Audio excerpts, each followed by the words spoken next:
everyone, welcome to my channel. We will learn today CDP Child Development and Pedagogy.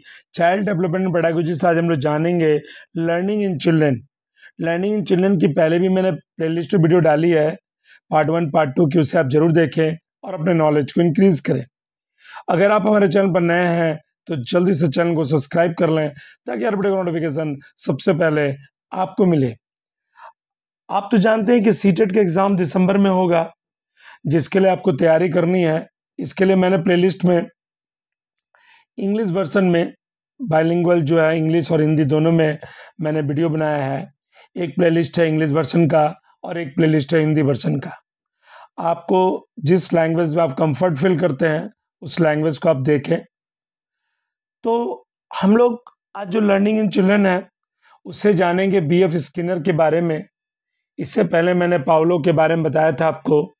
तो BF Skinner कौन थे, क्या थे, उन्होंने क्या किया था, इससे हम लोग अवगत होंगे। स्किनर द्वारा संचालक कंडीशनिंग सिद्धांत दिया गया था। देखिए, अगर आपसे पूछा जाए कि कंडीशनिंग थ्योरी किसने दिया था, तो जो कंडीशनिंग थ्योरी है वह स्किनर ने दिया था, यानी जिसको हम लोग बोलते हैं इंग्लिश में ऑपरेंट कंडीशनिंग थ्योरी। इसको क्या बोलते हैं हम लोग? Operant conditioning theory.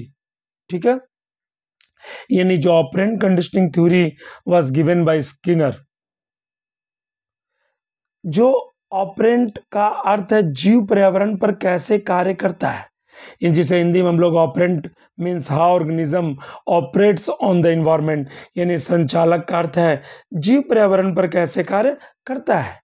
स्किनर का कहना है कि इस प्रक्रिया को बार बार प्रयास करने की आवश्यकता नहीं है, बल्कि इसके बजाय एक परिचित उत्तेजना की तत्काल प्रतिक्रिया है। यानी स्किनर जो महोदय हैं वो बताते हैं the process does not require repeated efforts, मैंने आपको बार बार एफर्ट्स नहीं करनी है, but is instead an immediate reaction to a familiar stimulus, यानी इसके बजाय एक परिचित उत्तेजना की तत्काल प्रतिक्रिया है। ओके, अब इस बात से अवगत हो गए। हम लोग आगे जानेंगे।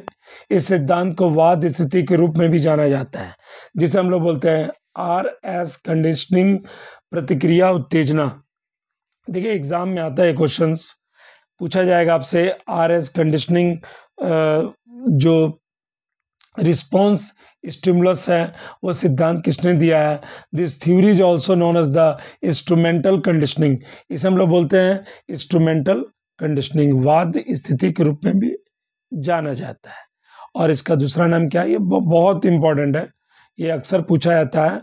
आर एस कंडीशनिंग प्रतिक्रिया उत्तेजना, इंग्लिश हम लोग कहते हैं are S conditioning response stimulus. Skinner के अनुसार उत्तेजना की तुलना में प्रतिक्रिया सबसे शक्तिशाली है, लेकिन कुछ परिस्थितियों में उत्तेजना शक्तिशाली होती है। यानी स्किनर महोदय क्या बताते हैं कि जो स्टिमुलस होता है, but in a few circumstances stimulus are powerful, ये पावरफुल होता है। ठीक है, आप आगे जान लें। स्किनर जो है सुदृढ़ीकरण के कार्यक्रम पर बल देते हैं। देखिए, यहाँ पर लिखा हुआ है, अब से गौर करेंगे। मैं आपको इंग्लिश से बता देता हूँ। Skinner gives schedules of the reinforcement, वो क्या बताते हैं? रेनफोर्समेंट के बारे में बताते हैं। बच्चे इस प्रणाली का जवाब देंगे जहां पर रेनफोर्समेंट मौजूद होगा, यानी सुदृढ़ीकरण मौजूद है, वहां पर बच्चे क्या करेंगे? जवाब देंगे। तो इससे आप तो परिचित हो गए कि स्किनर महोदय ने शेड्यूल्स ऑफ रेनफोर्समेंट के बारे में बताया है, और चिल्ड्रन अपना रिस्पॉन्ड करते हैं जहां पर रेनफोर्समेंट एग्जिस्ट होता है, यानी बच्चे उस प्रणाली का जवाब देंगे जहां सुदृढ़ीकरण मौजूद है।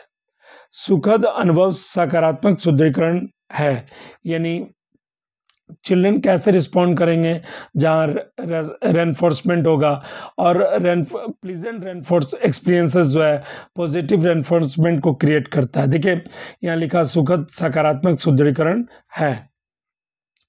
देखिए, अप्रिय अनुभव नकारात्मक सुदृढ़ीकरण है। यहाँ से भी क्वेश्चन पूछे जाएंगे सीटेट में आपके कि देखिए, मैं इसको इंग्लिश में समझा दे रहा हूँ। The children will respond to a system where reinforcement exist, यानी सुखद अनुभव सकारात्मक शुद्धिकरण है, ठीक है। और अनप्लीजेंट जो अप्रिय अनुभव है नकारात्मक शुद्धिकरण है, यानी unpleasant experiences are given negative reinforcement. Okay, अब आगे जान लें। आगे आता है कॉग्निटिव थ्योरीज यानी संज्ञानात्मक सिद्धांत। क्या है संज्ञानात्मक सिद्धांत? मनोविज्ञान के संज्ञानात्मक सिद्धांत आंतरिक अवस्थाओं पर केंद्रित है, जैसे प्रेरणा, समस्या समाधान, निर्णय लेना, सोच और ध्यान।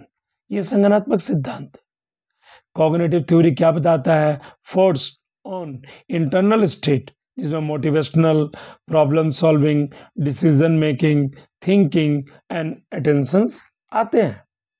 आप आगे जान लें। अब आता विकासमत सिद्धांत। विकास के सिद्धांत मानव के विकास, देखिए यहां आप गौर करेंगे, विकास और सीखने के बारे में सोचने के लिए एक ढांचा प्रदान करते हैं।